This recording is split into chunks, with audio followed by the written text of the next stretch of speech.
సమర్థ సద్గురు సాయినాథ్ మహారాజ్కి జై. సాయి భక్తులందరికీ నమస్కారం అండి.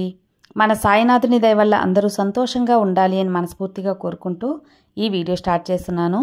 ఇక ఈరోజు వీడియోలో మనం చూడబోయేది ఏంటంటే, తల్లి నీ ఇంట్లో కానీ నీకు కానీ ఒక మంచి విషయం జరగటం లేదు, శుభకార్యం జరగటం లేదు అంటే కారణం ఇదే.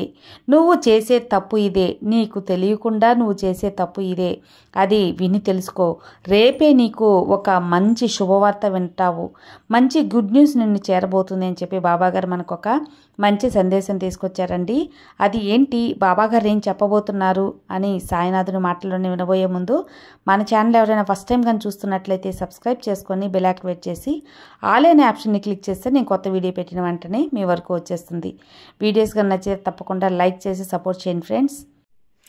తల్లి, చాలా రోజులుగా నా ఇంట్లో ఏదైనా ఒక శుభకార్యం జరిగితే బాగున్ను, మంచి కార్యం చేయాలి అనుకుంటున్నాను. నేను ఏదైనా సరే ఒక పని తలపెట్టి దానికి శుభారంభం చేయాలి అనుకుంటే అది కుదరటం లేదు బాబా అని చెప్పి ఇలా ఎన్నో రకాలుగా నన్ను అడుగుతూ ఉన్నావు కదా తల్లి. చాలా రోజులుగా నీ ఇంట్లో నువ్వు కోరుకుంటున్న ఆ శుభవార్త జరగకపోవటానికి కారణం, అంతేకాకుండా నువ్వు ఏ పని తలపెట్టినా ఆ పని సరిగా అవ్వకపోవడం అనేది ఒక నువ్వు చేసే చిన్న తప్పు వల్ల జరుగుతుంది బిడ్డ. ఆ తప్పు తెలుసుకున్నావు అంటే తప్పకుండా నీకు నీ ఇంట్లో మంచి శుభకార్యాలుగా చేస్తావో నీకు మంచి వార్తలుగా అందుతాయి. తల్లి, నువ్వు నన్ను అడుగుతున్నావు, ప్రతిరోజు కూడా నన్ను ఇదే ప్రశ్న అడుగుతూ ఉన్నాం. నా బిడ్డకి మంచి శుభకార్యం చేయాలి, నా కూతురికి తగినటువంటి వరుణ్ణి మంచిగా చూపించు బాబా, అలాగే నాకు మంచి ఉద్యోగంగా ఉండేలా అబ్బాయికి, అలాగే మంచి కుటుంబంగా ఉండేలా చూపించు అడుగుతున్నావు. కానీ ఏదో ఒక కారణం వల్ల తోసిపోతుంది. మేము వాళ్ళకి నచ్చితే వాళ్ళు మాకు నచ్చటం లేదు, వాళ్ళు మాకు నచ్చితే మేము వాళ్ళకి నచ్చటం లేదు. అన్నీ బాగుండాయి అనుకుంటే కట్నాలు ఎక్కువ అడుగుతున్నారు బాబా. మేము ఇవ్వలేనంతగా కట్నాలు అడిగి మేము ఇచ్చేలాగా పెళ్లి చేసేలాగా కుదరటం లేదు. ఇలా ఏదో ఒక ఆటంకాలతో చాలా సంవత్సరాలు తోసిపోతుంది. నా బిడ్డకి ఈ సంవత్సరమైనా మంచి శుభకార్యం చేయాలి అని చెప్పి అనుకుంటున్నాను బాబా, దానికి నువ్వే నాకు ఏదో ఒక దారి చూపించాలి అని చెప్పి అడుగుతున్నావు తల్లి.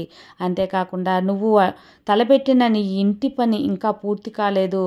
నా ఇంటిలో ఒక గృహప్రవేశం చేసుకోవాలి, ఆ శుభవార్త నేను అతి త్వరలో అందరికీ పంచుకోవాలి. నా కొత్త ఇంట్లో నేను అడుగు పెట్టాలంటే అది జరగటం లేదు బాబా. ఎన్నో ఆటంకాలు, ప్రతి ఒక్క పనికి ఆటంకాలు అని చెప్పి నువ్వు నా దగ్గర మొరపెట్టుకుంటూనే ఉన్నావు తల్లి. కానీ దీనికంతటికీ పరిష్కారం కూడా నేను చెప్తాను. నీకు ఇంతగా నువ్వు ఆరాటపడుతున్నా, ప్రయత్నిస్తున్నా, ఎందుకు నువ్వు నీ ఇంట్లో ఒక మంచి శుభకార్యం చేయలేకపోతున్నావు అని చెప్పి కారణం కూడా నేను చెప్తాను. అది నువ్వు సరిగ్గా అర్థం చేసుకొని పాటించిన పక్షంలో తప్పకుండా నువ్వు ఏ పని చేసినా కూడా తప్పకుండా అది కలిసి వస్తుంది. అంతేకాకుండా నీ ఇంట్లో శుభకార్యాలుగా చేస్తావు, నువ్వు శుభవార్తలుగా వింటావు. నువ్వు తలపెట్టిన ప్రతి పని సక్సెస్ అనేది ఉంటుంది తల్లి.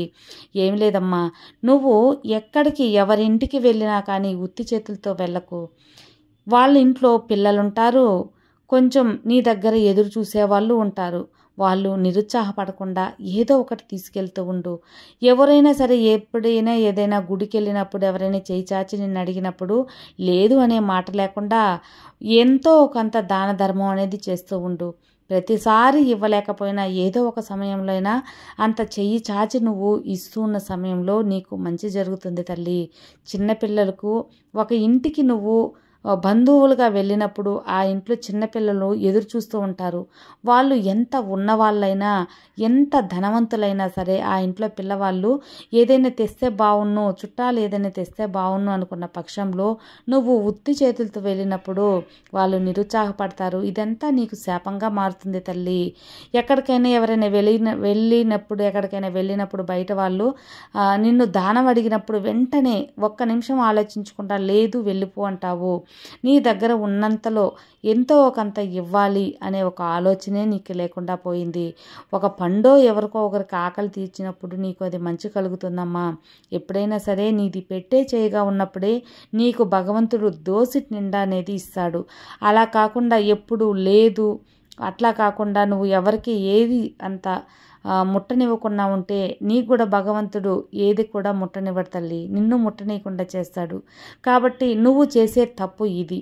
అది నీకు చిన్న విషయమే అనుకుంటావు, ఏముందలే మాకు ఆ సమయంలో డబ్బులు చిల్లర ఉంటే తీసుకెళ్తాం, చిల్లర ఉంటే దానం చేస్తాం అనుకుంటాం. కానీ అది ఒక శాపంగా మారుతుందమ్మా.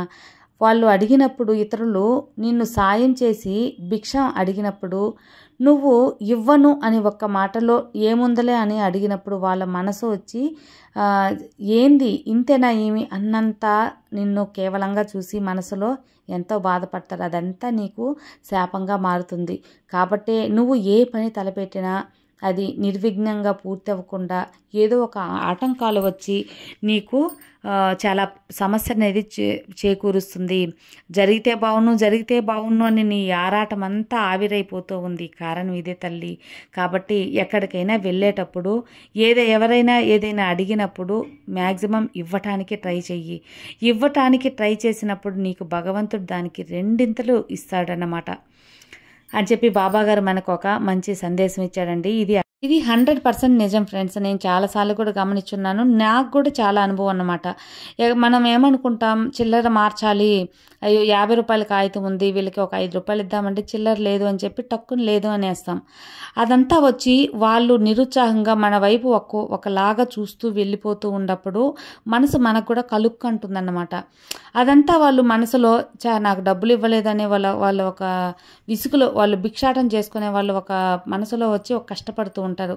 అదంతా కూడా మనకు ఒకానొకప్పుడు ఒక శాపంగా మారి ఇలాగా మనం ఏ పని చేయాలన్న ఆటంకాలు, మనకు ఒక ఇంట్లో శుభకార్యాలు జరగలేక మనం ఏ పని తలపెట్టిన దానికి మంచిగా సక్సెస్ అవ్వకుండా ఉండటానికి కారణం ఇది కూడా ఒక శాపం లెక్క మనల్ని చుట్టుముడుతుందండి. కాబట్టి మనం ఎంత ధనవంతుల ఇంటికి వెళ్ళినా వాళ్ళు ధనవంతులుగా బాగా ఏదేనికి లోటు లేకుండానే ఉంటారు. కానీ వాళ్ళ ఇంట్లో ఉన్న పిల్లలు కానివ్వండి, వాళ్ళు చుట్టాలు వస్తున్నారు ఏదైనా తీసుకొస్తారు అని ఎదురు చూస్తారన్నమాట.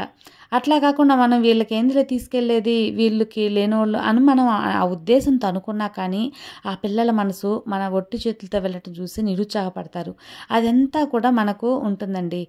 అందువల్ల కంపల్సరీగా ఎప్పుడైనా ఎవరైనా ఇంటికి వెళ్ళినప్పుడు మ్యాక్సిమం ఏదో ఒకటి తీసుకెళ్ళటానికి మనం ప్రిఫర్ చేస్తూ ఉండాలి. అలాగే ఎవరైనా అడిగినప్పుడు టక్కున లేదు అని ఏం ఆలోచించకుండా లేదు వెళ్ళిపో అని చెప్పటం అనేది ఎంత మాత్రం సబబు కాదు. మన దగ్గరున్న ఏదో చిల్లర లేదు అన్నప్పుడు అట్లాంటి పక్షాన లేదు అనాల్సిందే, కానీ మ్యాక్సిమం మార్చి ఇవ్వటానికో ఇలాగ చేసినప్పుడు వాళ్ళు సంతోషపడతారనమాట. అది మనసులో వాళ్ళు మనకు ఆశీర్వాదం లెక్క, అది మనకు మన పిల్లలకు కూడా మంచి అనేది కలిగిస్తుంది. సో ఎవరికి కూడా అది మనం దాన ధర్మం చేస్తున్నా, ఎవరైనా మనల్ని ఆకలి అని చెప్పి అడిగినా టక్కున లేదనకుండా దానికి ఆల్టర్నేట్గా ఏదైనా చెయ్యొచ్చు అని చెప్పి ఒక్క నిమిషం ఆలోచించి చేయగలిగితే అది మనకు పుణ్యాన్ని చేకూరుస్తుంది. ఏదో ఒక చెయ్యాలి అనే ఒక తపన కూడా మనకు పుణ్యాన్ని చేకూరుస్తుందండి. అసలు మనం సాయం చేసే ఒక ఆలోచనే లేకుండా టక్కున లేదు అనటం అనేది ఎంత మాత్రం భావ్యం కాదు. అదేవిధంగా సంతానం కోసం ఎక్కువ మంది ఎదురు చూస్తూ ఉంటారు. అలాంటి వాళ్ళు కూడా సంతాన ప్రాప్తి కలగలేదు అనటానికి ఇది ఒక 100% కారణం. ఇది చాలా వరకు కూడా నాకు అనుభవంలోకి ఉంది. అది కొంతమంది గురించి చెప్పకూడదు కాబట్టి నేను చెప్పట్లేదండి. సో ఇట్లా పిల్లలు పుట్టలేదు, పెళ్ళిళ్ళు త్వరగా అవ్వలేదు, మంచి సంబంధాల గురించి, అలాగే ఇల్లు మేము ఎన్నో అడ్డంకులు వస్తున్నాయి కట్టలేకపోతున్నాం, ఇట్లాంటి శుభకార్యాలు మనకు శుభవార్తలు మంచి జరగలేదు అన్నప్పుడు ఇట్లాంటి శాపాలు కూడా మనకు తగులుతాయండి. సో మనం పిల్లల్ని మనం వీలైనంత వరకు మనం దానం అనేది చేసినప్పుడు భగవంతుడు మనకు చేతి నిండా అనేది అందిస్తాడని ఈరోజు సందేశం ఫ్రెండ్స్. సో అదే అండి ఈరోజు సందేశం మీకు అందరికీ ఉపయోగకరంగా ఉంటుంది అనుకుంటున్నాను. తప్పకుండా మన దగ్గర ఉన్న దాంట్లోనే ఇతరులకి తోచినంత సాయం అనేది చేసినప్పుడు మనకు భగవంతుడు తప్పకుండా సరైన సమయంలో అనుగ్రహం అనేది ఇస్తాడని తెలియజేసుకుంటూ సర్వే జన సుఖినో భవంతు. జై సాయిరామ్.